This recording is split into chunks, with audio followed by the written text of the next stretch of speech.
Badlapur railway स्थानकावर गेल्या 8 ते 9 तासापासून जे आंदोलन सुरू होतं त्याला आता हिंसक वळण लागलेलं आहे। आपण पाहू शकतो की रेल्वे स्थानकाच्या बाहेरचा जो रस्ता आहे स्टेशनला येणारा, मुरबाडहून एसटी ही येत होती बदलापूरच्या दिशेनं, धावती एसटी होती आणि या एसटीमध्ये असंख्य प्रवासी होते। त्या एसटीवर मोठ्या प्रमाणात दगडफेक करण्यात आलेली आहे, तिची तोडफोड करण्यात आलेली आहे।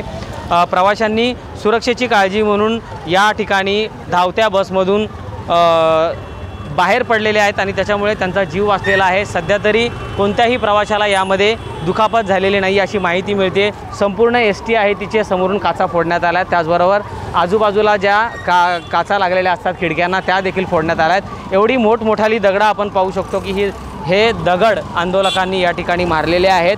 शाळेपासून सुरू झालेलं हे आंदोलन होतं, मात्र या आंदोलनाला आता हिंसक वळण लागलेलं आहे।